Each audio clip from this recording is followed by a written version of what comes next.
the last couple of weeks, I've been with Whiskey Company 45 Commando in Helmand province, Afghanistan. Now, for the first time, I'm going on the ground with the Americans. Let's get a bit further back, Ross. Could be an IED, so I think it would be quite wise now for us to move back with. They're said to be bigger, bolder, and better equipped than the British. I'll be spending time with Kilo Company US Marine Corps as they search for insurgents in a Taliban stronghold in northern Helmand. Explosion just there right now, yeah? Hey, post 3. Hey, was that us? You like a patrol right now?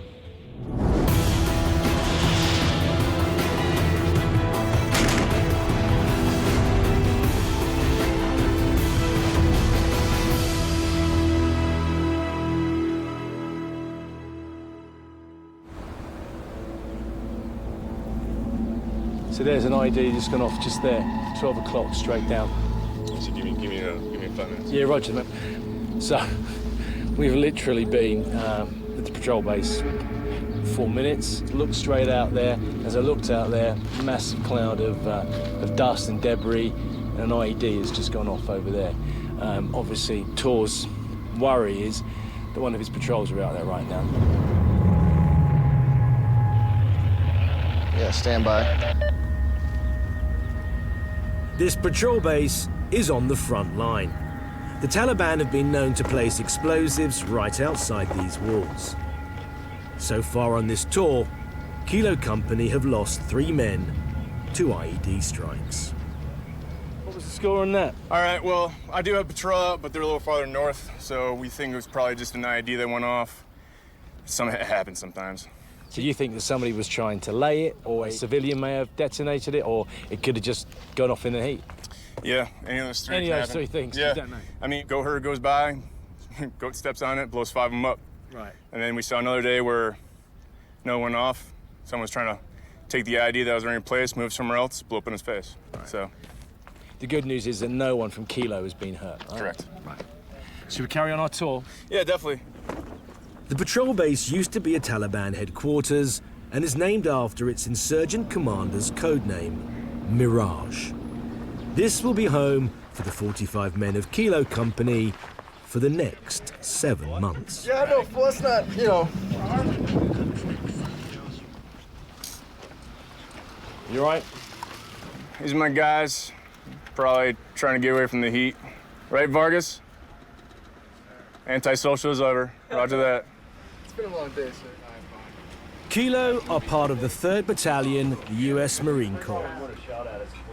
They jokingly call themselves the Dirty Third. It's all part of the US Marine grunt philosophy of living rough and fighting hard. Thank you very much for allowing us to spend some time with Kilo, yeah? We appreciate it. No problem. Thank you. Cheers.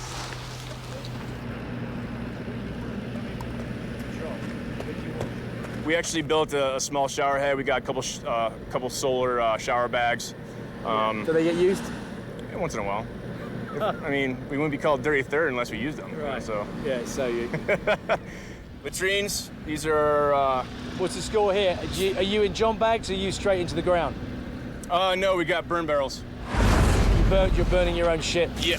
Burn barrels cause serious sickness, taking more soldiers off the front line than anything else. To solve this, the Americans came up with the John bag, which the Brits have found invaluable. You're the guys that invented the John bag. You know that? Yeah, but got... we don't have that many bags. So we decided, what the hell? We'll use the bags when we need them. You know, if we have a mission that comes up, we'll use them then. So, Tor, have you had any incidents of diarrhea and vomiting, anything like that, D&V as we call it? Of course. You have, yeah? Oh, all the time. I've had it probably more times I'd rather count. It's usually every 2 to 3 weeks, and it'll last about 4 days. Of course. I'm beginning to wonder where myself and the crew are going to sleep. This is our IDF bunker, in case we take any kind of contact. And actually, this is where I was going to set you guys up for living. It's the safest position in all of the PB. So very kind of you. So this is where we'll be. This is home for us. But as you can see, reinforced lumber, concrete, We do not have that, but we got enough timber. We got some nice corrugated steel for y'all. We're going to be on the floor here, yeah? Yeah. Roger that. We don't have enough cots, and a lot of my Marines are still sleeping on the deck, too. So we'll be on the deck, mate. That's what it is. Yeah. If you want a cot, I'll give you mine. No, man. All right. Right, we've just arrived in Camp Mirage. We've been here about an hour and a half now. I have to say, it's not as good as I was hoping it was going to be in terms of the sanitation there. This guy's known as a dirty third, and really hasn't been a lot of washing going on lately. But you know, that's in the true tradition of tough grunts. This is what these guys are. They're out getting a lot of contact. The enemy, 200 meters over that wall, they're very much in the enemy's backyard and living accordingly.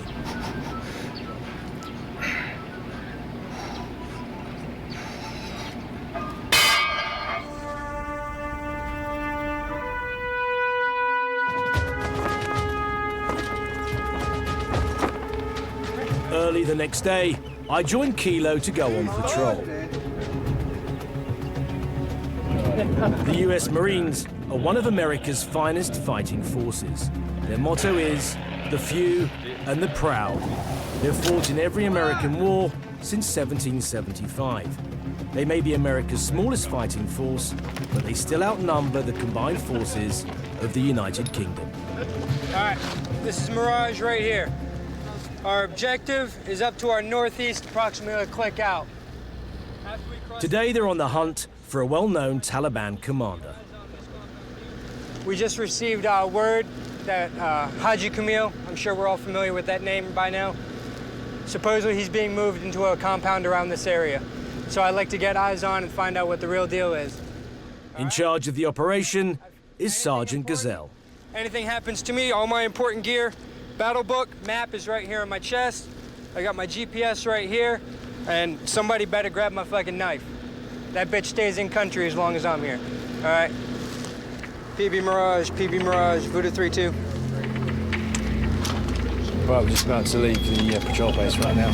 Request permission to exit friendly lines with 1 9er pack. How copy? Roger. 3-2 out. Go on, baby.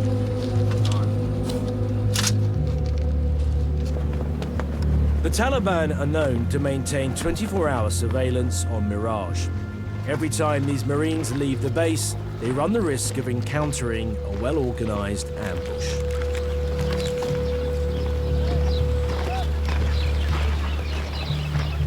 Today, the sniper team here killed 2 insurgents.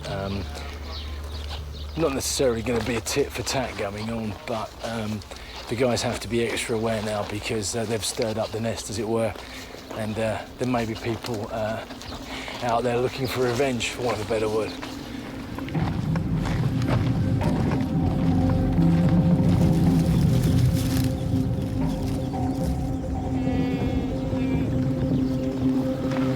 This is America's Frontline.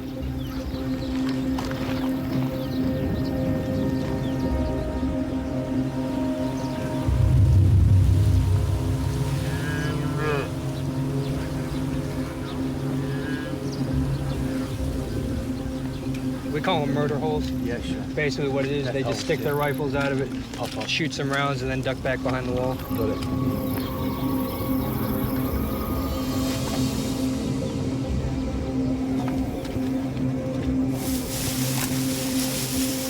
Just like on patrol with the British, there is the ever-present threat of an IED.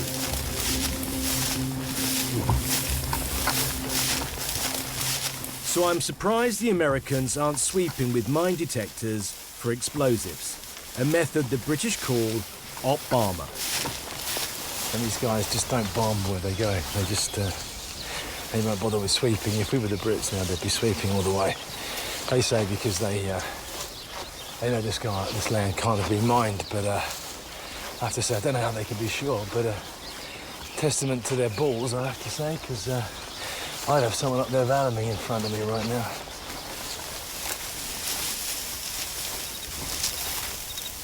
Then we're asked to break formation and cross the field. Without a man in front, each one of us must now pick a new route.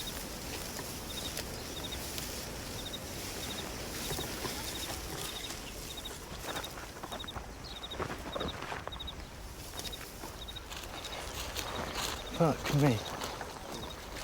Ray, why did they suddenly walk across the field like that when there's no one had cleared it with mines? Well, with this kind of grass, sir, like, it's pretty hard to put IDs in these. Right, okay. So we pretty much know this clear. But it is soft as well, isn't it? So you could do it. Yeah? Right, but it's all growing. So in order for them to, like, put an ID and replant everything like that, it's pretty hard. It's very different patrolling with these guys to the Brits. And again, it's a very different area.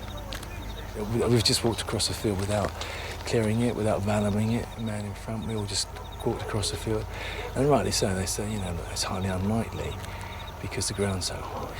But the guys here have had 3 people killed due to IEDs, and numerous people have lost limbs due to IEDs in this part of the Marine Corps, in this area. So, I'm braver than I'd be, that's for sure. These compounds behind the trees right here. Do you know anybody that lives in there? The Marines continue to search for the Taliban commander, Haji Kamil. Is the name Haji Kamil? You know that name? No? You don't know him either? All right. What about you? You know anybody that lives over there? When was the last time you heard him? You don't know?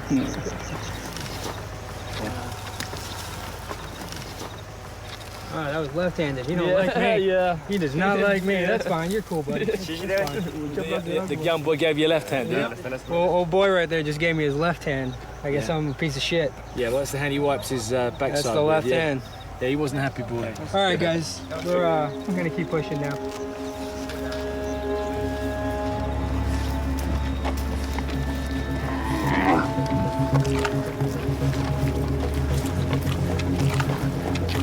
Look up!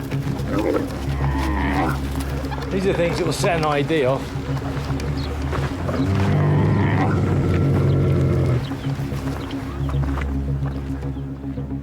We make our way back to the patrol base through the nearby village, Salam alaikum. where the locals continue to give us the cold shoulder. They just don't want the troops here. They just don't want it. So you just tell in their eyes. They may smile a little bit, but they just don't want to. They just don't want ISAF here. They really don't. But it's not really that surprising. Many of them are in fear of their lives because these small villages are often controlled by the Taliban. In fact, some of them probably are Taliban.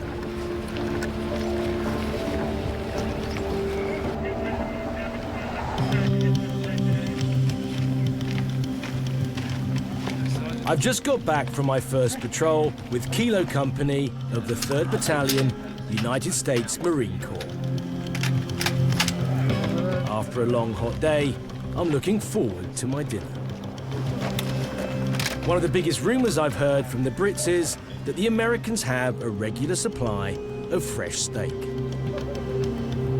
So I'm slightly disappointed when I get to the mess tent. Hi guys. Just seeing what you're chowing, yeah? So what have we got here, boys? Beef burgundy. Yeah. Mashed potato and gravy. Green beans and some pie, yeah? Some kind of pie.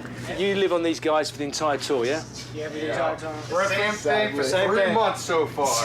Beef, burgundy, and chicken. Yeah. Beef burgundy and chicken. At what point did it become monotonous? About the first 3 weeks. Yeah, definitely. What would you say the quality's like? Go on, rate it on a 1 to 10. I'd say a 5. Guys, what's going to be the first meal you have when you get back? I'm gonna have to go to McDonald's, Wendy's, Burger King, Pizza Hut, a steak, and I've been dying for ice cream every day. Ice cream, right? Ice cream, ice cream. Ice cream, man, yeah? Yeah. Cold, yeah?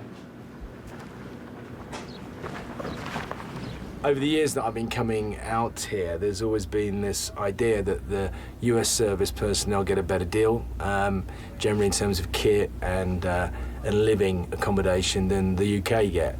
But I have to say, if this is anything to go by, it just goes to prove one thing that I've always known to be true.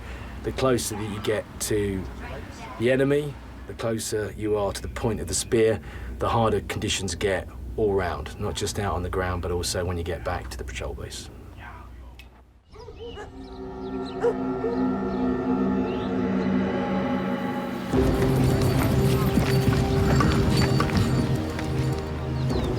The next morning, Sergeant Gazelle is keen to show me Kilo's pride and joy.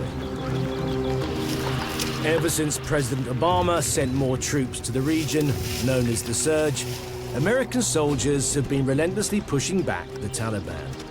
We're making our way to patrol base Padlik, an isolated observation post deep in enemy territory. Gazelle and his men will be stationed here for the next 6 days. This is our castle right here up on the hill. All handmade. 3 squads, 2 weeks. How did you get the HESCO here? Well, we did one major convoy where we dropped off all the supplies. But and you filled it yourself, yeah? We set everything up and did all the filling by hand. Yeah? It's our baby. PB Mirage, Voodoo 3-2. Be advised, we have arrived at PB Padlik. Padlik has a crucial vantage point at the junction of 2 major routes, which are used frequently by the Taliban. I have arrived.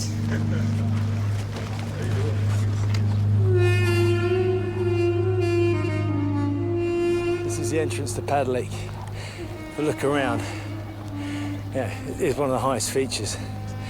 Get a great view of Mount Doom to the north and the valley, and in fact the wadi that runs all the way from the patrol base in Musakala. But I'm a river sniper's dream up here right now. The plus side of being on top of a hill is that you can see the enemy. The downside is the enemy can also see you, and this base regularly takes incoming fire.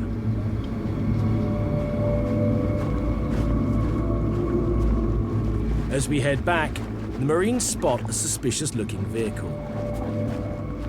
Just going to check him out, search his vehicle, talk to the individual inside, over. Hey, listen. I don't know what you're doing here, but I don't like it. Because seeing this truck where we got shot at and seeing these wires makes me uncomfortable. Are you trying to hurt my Marines? Are you trying to hurt my Marines? Yeah,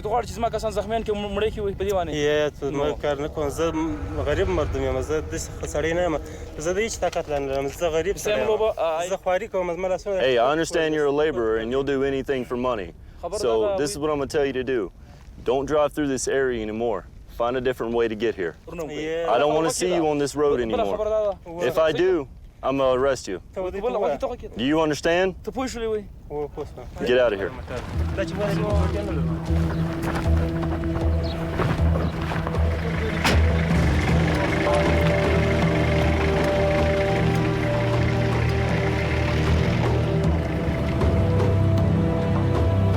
I came here expecting to see major differences between the way the Americans and the British operate. But ultimately, they're all professional soldiers doing their job, risking their lives to get results a long way from home. It's been quite a tough time with the US Marines. They live quite hard and they're certainly a tough bunch of guys. Didn't really get into a lot of contact, but you know, the threat was omnipresent at all times. And really, the people around here really aren't that friendly, I have to say. They really don't want anybody here. They don't want ISAF here, and they want the Taliban here. But before I leave Mirage, Tor wants to show me one last thing. While I've been here, I've noticed that Kilo share their base with members of the Afghan National Police. As part of their new tactic, uniformed officers patrol dressed as Taliban.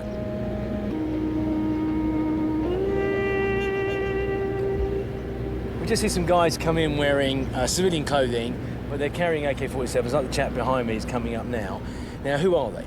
They're the ANP, Afghan National Police. Senge. Senge?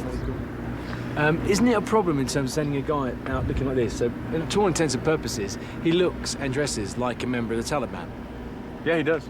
But that's one of the ways that we can ambush him, because the Taliban don't know the difference either. So as long as we know the difference, then they don't. Yeah, well, Commander.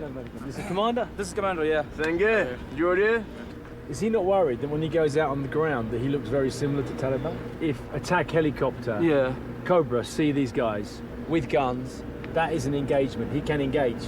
If he sees you, he could kill you. موږ خپل مشاور ته ویل چې موږ دغه ځای ته ځو دغه نه پاري پر دغه نه بجو ځو پر دغه نه بجې باندې بیرته راځو دغه مجامع د سلام خانو دی خواته دي نو ورته هغه کدی ما ویل ورته هغه جلا خبر ده ورته هغه نو سره ویل. What does he think right now about the fact that American troops, combat troops, and British combat troops may be leaving in 3 years' time? Does he think that the Afghan uniformed police will be ready to defend this area against the Taliban? ورته نو چې نیر ټوپک سامي او نیر لوجستیک سامي او طالبان به بیا په افغانستان کې. What will happen to his men if that happens? یوازې د افغانستان خلک سره پرې شو نو ورته تر هغه زماني پور چې دغه سلاوي راڅخه تر هغه زماني پور خو موږ د خپل پر خاور باندې سر ورکو کوم روس ورته نو خدای ته پاته دی خدای چار څه پکول ورته تر هغه زماني پور موږ د خپل خاور حفاظت. It's a message I hear a lot. There is clearly great concern that when combat troops leave, the Taliban will rise up and take back control of the country. But NATO can't stay here forever, especially when the White House has said that it costs $1 million a year to keep one soldier in Afghanistan. But the major question remains, will the Afghan army and police force be up to the job in 2015?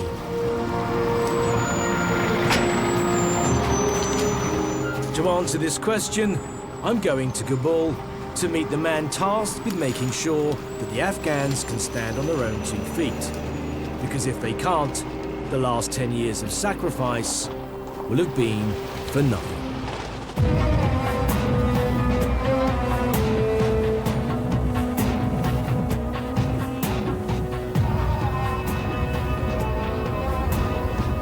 Kabul, the capital of Afghanistan. It's a melting pot of ethnic groups and 20 or so tribes. These groups have their own dialects, customs, and hierarchy. The differences between them have been the cause of much of this country's bloody history. Afghanistan has also suffered countless invasions by foreign powers, the last by the Russians, evidence of which lies all over Afghanistan. There has been no peace here for over 30 years. So it's a tall order to expect this divided country to pull together and run itself. But there is one man here who's trying to make that happen. Run away to meet General Caldwell, commando of the NATO training mission here in Afghanistan. He's also commanded the 82nd Airborne and the Rangers, and he's the longest-serving, highest-ranking member of ISAF here presently. He also has one of the most toughest jobs, training the Afghan National Army and the Afghan National Police so that they will be able to take total control of the security of this country in 2015.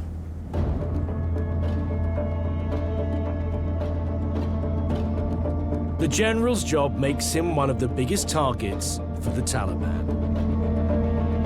He travels everywhere with a large security presence. He's agreed to let me spend time with him to get an insight into the challenges he and the Afghans face. Over the last 8 years, we've procured just over 50,000 vehicles for the Afghan military. In the next 8 months, another 25,000 more vehicles are coming in. We're going to bring in 8 months, half of what it took us 8 years to bring in here. General Caldwell and his staff have the responsibility of doing this job at a time when political pressure is mounting. There is a global recession, the war is costing a fortune, and many believe that the money could be better spent at home. The estimate right now is we're spending $110 billion a year for our presence here in this country. And so if we can bring that down to about $1 billion or $2 billion, perhaps $3 billion, you know, the savings is phenomenal. To do this, the general has been given an additional annual budget of $12 billion to train up the Afghan army and its police. An incredible amount of money that's being spent, isn't it? Enormous investment. We tell our people all the time in the NATO training mission here that we have to get a return on this investment. You know, would you want to buy stock or a piece of property that you don't think eventually is going to have some return? Well, that's the whole point. But where do you perceive that return coming from in terms of keeping the insurgency out of this country? Well, the real return will be is if they're able to handle the level of insurgency. I think there will always probably be some residual amount here, but if they can handle it themselves without a great deal of coalition support. It's going to save the United States a lot of money. But the problem is, and as people saw, you know, when the Russians left here, they left a heck of a lot of equipment, tanks and aircraft. Yeah. All of them quickly fell into disrepair. Ultimately, $1 billion worth of equipment is sitting there rusting away. Yeah, according to... That's not a legacy that you want, is it? No, it's not. They had about 300 jets. 300 jets. MiGs. And about 3,000 armored vehicles. And our point is that, you know, there's nothing left today. Even Minister Mohammadi, who time we walk around this country, you see those echoes coming back to you saying, do not repeat what the Russians did here. Today, General Caldwell's traveling to check on progress at 2 training centers in Helmand province.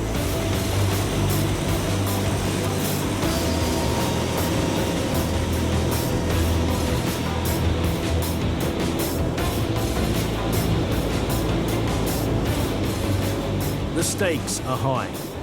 If his plan fails and Afghanistan is unable to defend itself, then the last 10 years of sacrifice will have been for nothing. We're leaving Kabul to travel first to Camp Bastion and then on to Lashkar.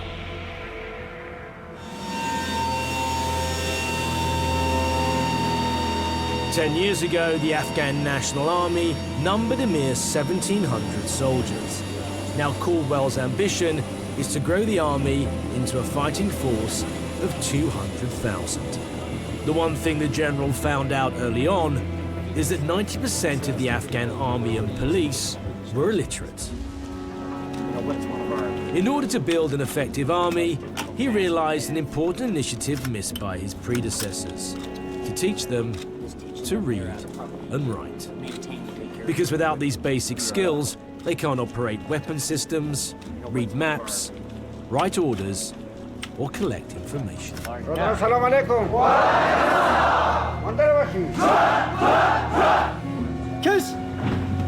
Caldwell's recruitment drive is immense.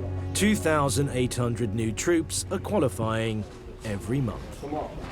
How many of them thought that literacy training was beneficial for their development? کی میتونه که سوال جواب بده؟ بدگه is gonna answer the question. پښتو کې یو متل دا وایي د بې سواد او سواد ترمنځ د وړون او بنا خبره ده. نو دلته سواد خو ډېر مهمه ده، په هر ځای کې انسان ته پکارېږي، ځکه انسان د سواد لارې کولی چې هغه خپل هر مشکل حل کړي. I'd be very interested if we could ask a few of them why they joined the army. جا محمد نبی پلوی 4 بلوک 4 داخل اردو میخواهیم که اردو ما ترقی شود افغانستان وطن خدمت وطن آرام شود. همدیگر میخواهیم با افغانستان اردو ترقی کنیم، با وطن ترقی خدمت کنیم. Ask him where he's from in Afghanistan. شما از کدام قسمت افغانستان هستید؟ ولایت کندوز. He is from Kunduz province. ولایت حضرت امام صاحب. Ask somebody if they're from the Helmand province. کسی از در بینتون که از ولایت هلمند باشه؟ He is from the Germsir district. And do they think of themselves now as being members of tribes, or are they members of the Afghan National Army? فعلا کس مربوط داخل اردو شدیم و یک اردو تشکیل دادیم. چی حالا بهتر بود یا قبلا؟ Now they're good because they joined together. Do any of them have any preferences? How many of them want to go and fight in Helmand? در بین شما چند نفر علاقه‌مند است که بره با طالبان جنگ کنه؟ They have ideas. So many want to go to Helmand, yeah? Thank you very much.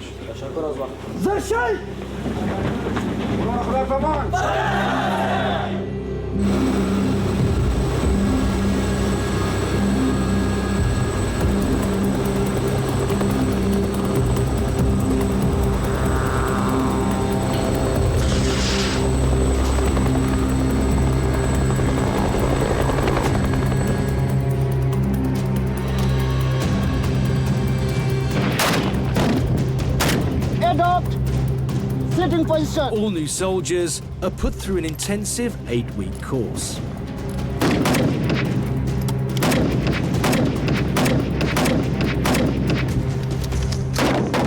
The police also need to be retrained so they can work alongside the army on combined operations.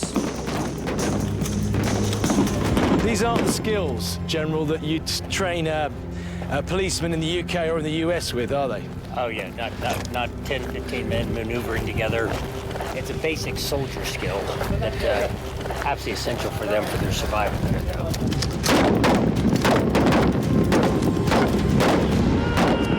But training the security forces to defeat the Taliban is one thing.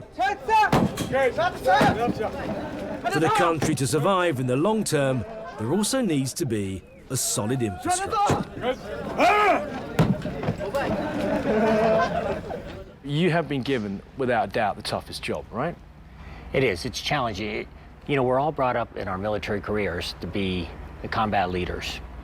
But to stand up and get a force generating from scratch, to teach it to be self-sustaining, to put in the institutions into place is an enormous undertaking, and there's no set organization that does that. What we found is we've got to really take a comprehensive approach. So when we want a facility, a training facility built up, rather than just contracting out with a big contracting firm, we now reach out to local Afghan firms.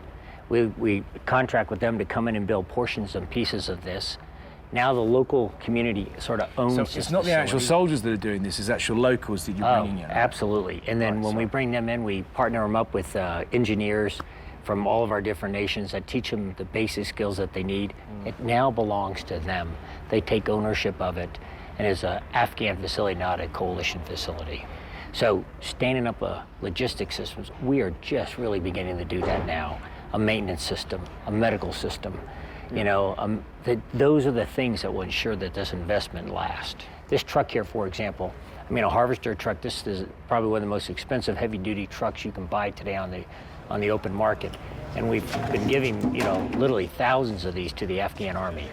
The key is, can they now maintain this themselves so that 10 years from now, when you and I are back here, you know, we're still going to see these vehicles. I want them to have the supply part depot. When they have a system that delivers it down to the mechanic that then puts it on the truck and keeps the truck functioning. And I want them to do it all. Yeah, but that isn't going to happen in 3 years, is it, sir? It's not. I mean, what we want... We know that. I mean, that's realistic. That's right. And we're being realistic, yeah. We are. And what we have said is combat forces cease operations at the end of 2014. Yeah. But our mission does not end in 2014. Rather, it's just an evolution of what we're going to be doing, working here with our Afghan counterparts. My time with the general is at an end. I want to find out just how good this new Afghan National Army actually is. In 4 days' time, the Afghan National Army are launching a major offensive to secure territory from the Taliban. I'm joining them to see for myself how this new army can operate on its own and how ready they will be to take over the security of the country in 2015.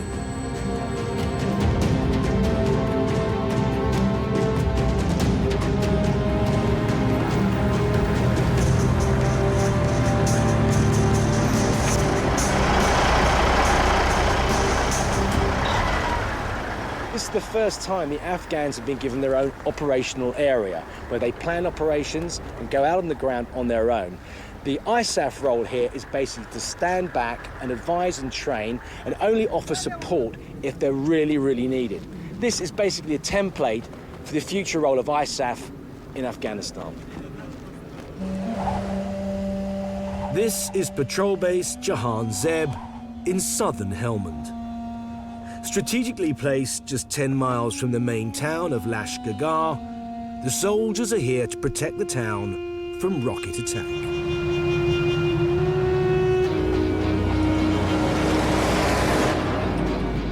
From this base, 40 British and American troops advise a battalion, or Kandak as it's known, of 600 Afghan National Army soldiers.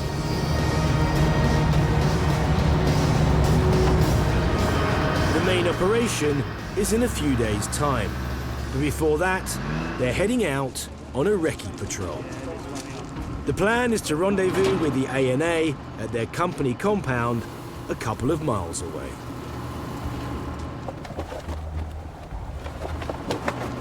Okay, our mission is to go on a mentor patrol to HQ Tole. Colour Sergeant Ian Fisher of 3 Mercian is giving orders to his men. What I want to do is break out the ground again, so we'll go up static, and myself and Chosen 5-6 will go firm in and around those 2 compounds just north of us, overwatch the ground, and then push you 2 forward, okay, into that compound there.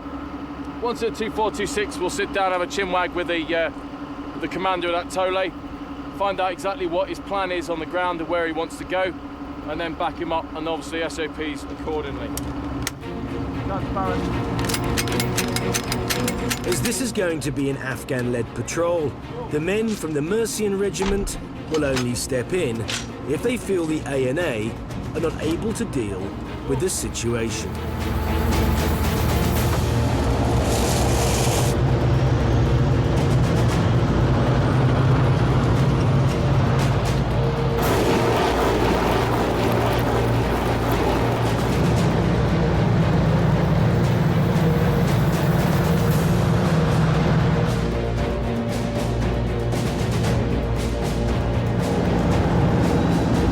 Expecting to find 40 Afghan troops ready for action.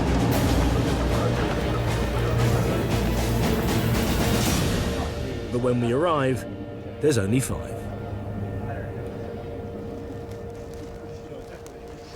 Right, the commander, typically, has done one. He's disappeared? He's disappeared. He's either asleep or he's going to visit some other compound. Obviously, this is in preparation for the massive op that's going to come up. Yeah, understood. So they are... When we say, right, we need 24 hours battle prep, you translate that into the ANA, which is 48 hours, possibly 72 hours. That's not in respect of the normal day-to-day running. When they've got normal patrols and no big op coming up, they will go out. They will go out and they'll have a knock up there. Oh, they're not scared of having a fight. That's No. not in question. The fact is that they just don't work the same way that you work. No. The basic feeling is this is the general procedure. You know, they arrive and the Afghan National Army aren't really in symmetry, and that's being kind. So, you know, there is a long way to go. I mean, we're not going to say that they're ever going to behave like a Western army. That's never going to happen. But, you know, it would be nice that when we turned up, they were ready to go, or even knew that we were coming, when it was arranged this morning and they agreed it. Well, lads, we're not going out. No. The commander is asleep. The Mercians have no authority over the Afghans, who will only take orders from their Afghan commander.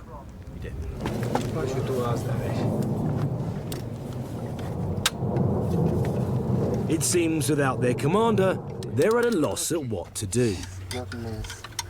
And so are we. Advisor 43 Alpha, Roger. We've turned up at HQ Tole's location. Effectively, they were in bed. They're all up now, but they're claiming that they haven't been told about the patrol today.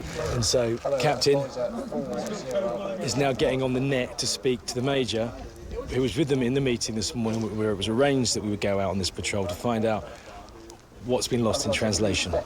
Just wanting some clarification from your end, whether or not it was actually agreed with the Kandak CO that they patrolled today.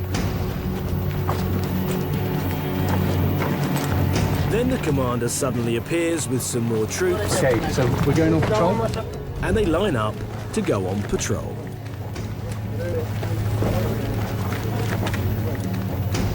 Hello, Advisor 40 Alpha, this is Advisor 40 Alpha. The message should have been passed, being repeated now.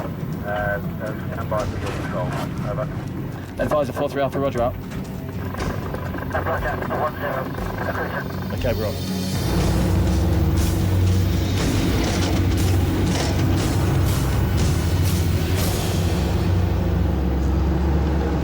The ANA take the lead on foot, while the British and Americans provide support from their vehicles. This new relationship is a template for the future.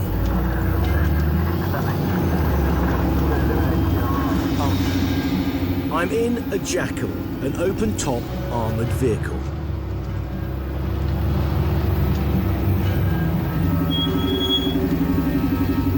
it's not long before the Mercians spot something suspicious. It seems that our patrol is being watched by the enemy. Just see the tip of his head, he's by a tree. That's where your suspected enemy are, yeah? Yeah, that's gone from 1 to 2 on that roof now. That's the ANO coming across that front. Motorcyclist moving off up to the north, really quickly. So, Sergeant has basically said that there's been a number of combat indicators, yeah? We've got civilians moving out of the area to the north of us. You've got a guy on a motorcycle, an observer, racing north on his motorcycle, and they've seen 4 to 5 fighting-age males go to ground. The ANA in front of us must have seen that because they have now gone to ground in front of us. Are you getting anything? I don't see shit, sir. Our support role isn't just limited to the ground. High above us is an American unmanned aircraft beaming pictures to the US Marines. They're saying that Taliban are currently in compound 5A with RPGs. Gunshot to the left. Single round to the left, to the west. That's the ANO. Second shot, third, fourth. Be advised, ANA are currently firing to the north. Stand by for location.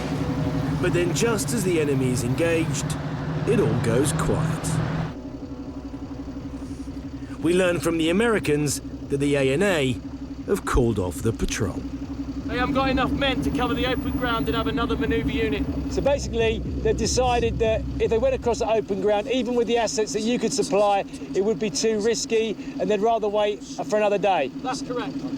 So you know the enemy are there, but it's not in your remit to go and contact them or go any closer, because the Afghan National Army have said they decided to go west. Yeah, they've decided now to push out. They're pulling out as we speak.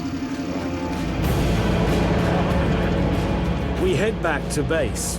The Afghans have decided to save their strength for the big operation in 4 days' time.